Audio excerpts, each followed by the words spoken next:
My comic book collection is a true cultural artifact reflecting the times that we lived through.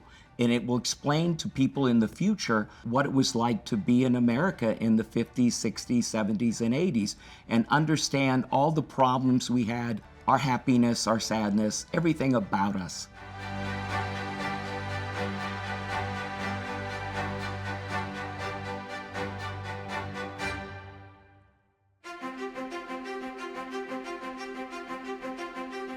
I'm Gary Prebula. And I'm Don Prebula. And we're at Golden Apple Comics.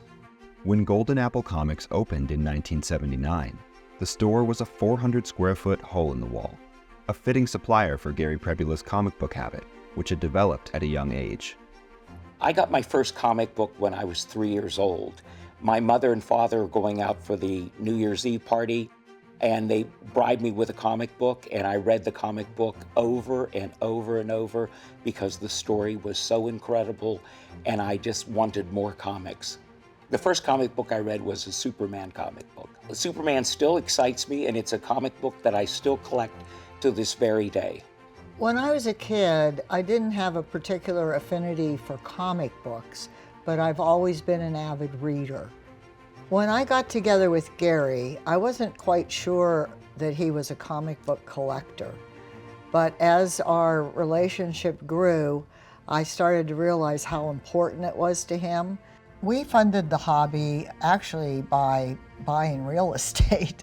Not funny enough. I mean, we both had jobs, we both worked, but I think the real key was amassing the real estate in Los Angeles, which was a great investment. Every weekend, I would go from store to store to store to find the comic books that I missed because there was no comic shop like Golden Apple where you can go and one-stop shopping. So after a while, I started to question, why am I doing this? Why am I spending all this time and all this energy and all this money to collect all these comic books? And I came to the conclusion it very simply was to preserve them for future generations. The hardest challenge collecting comic books with my spouse was the allowance that I had. I always wanted to increase the allowance, and I had to explain to her why and what was going to happen, and then pray to God that she would allow my allowance to increase. You never asked me to do I that. did. After graduate school, I got a job with a company called HBO, and I was the 27th employee of the company.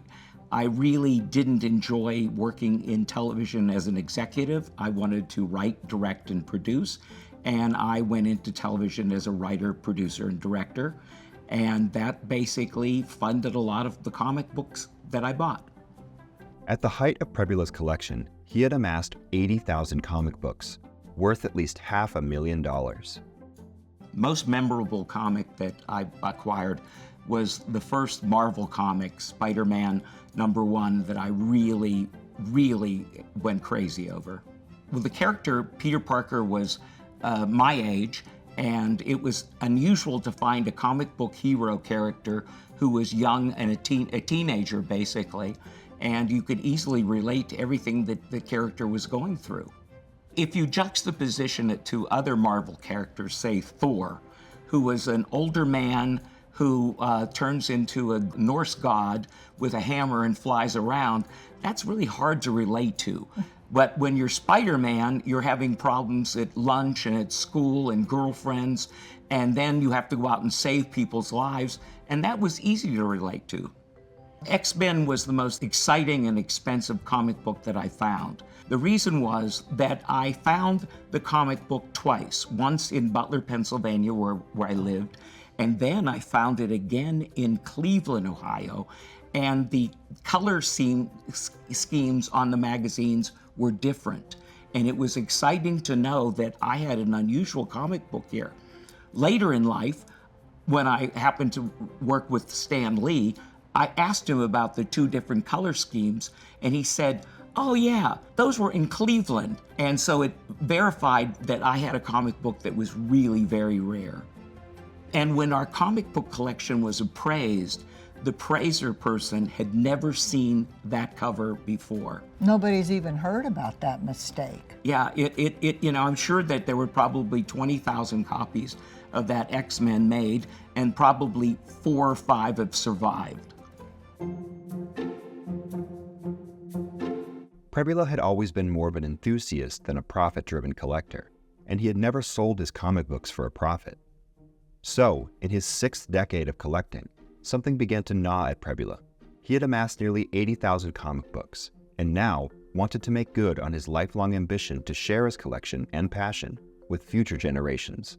When I started to realize how many comics he had and the value, it took him a long time to convince me that they were not going to get sold, because I had always expected that collection to be our retirement.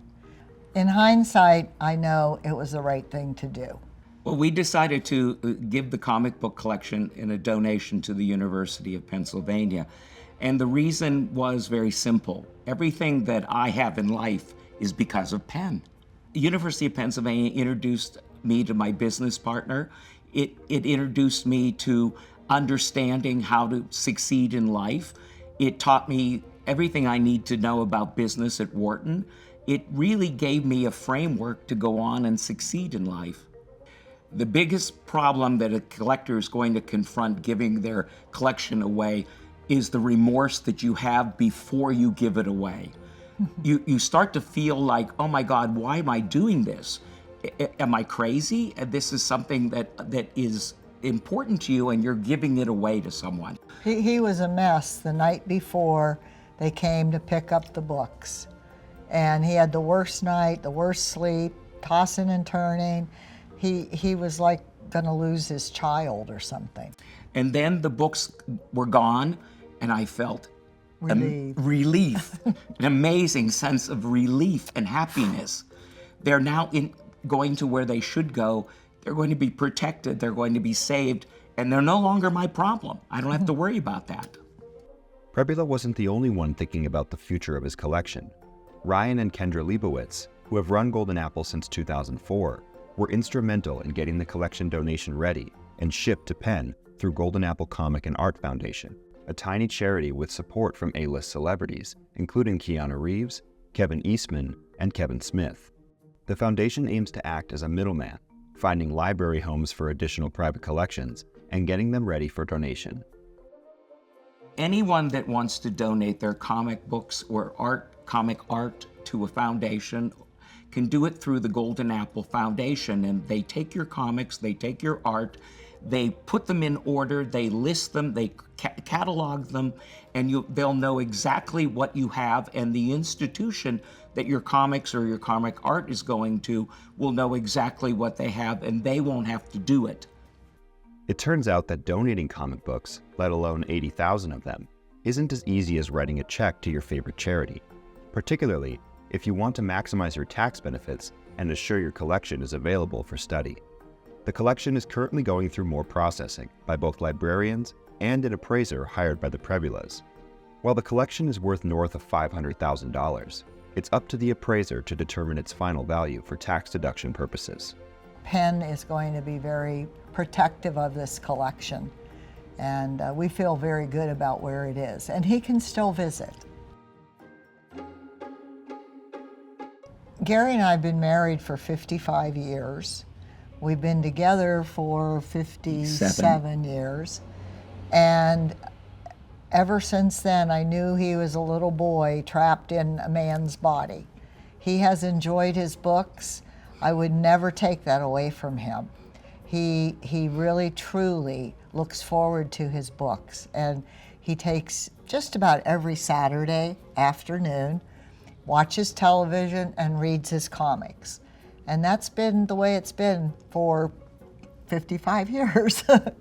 So I know how important it is to him, and the fact that it's been preserved is extra special. I kept no comics for myself. I thought about, keeping Spider-Man #1, and I had it on the wall for about a week, and I realized that was vanity, and I took it down, and I gave everything away, and I'm still collecting comics, and those will be given to Penn in due time. People that aren't into comics are missing really incredible stories that are just fascinating and truly something that will spark your imagination and make you happy. And the writing, and the good writing. Well, that's what I mean. Yeah. The writing is what gives you a sense of a great story. Buy a comic book and read it, and enjoy what it's like to read a comic book, and enjoy the stories and the characters. And who knows, you might become a comic book collector yourself.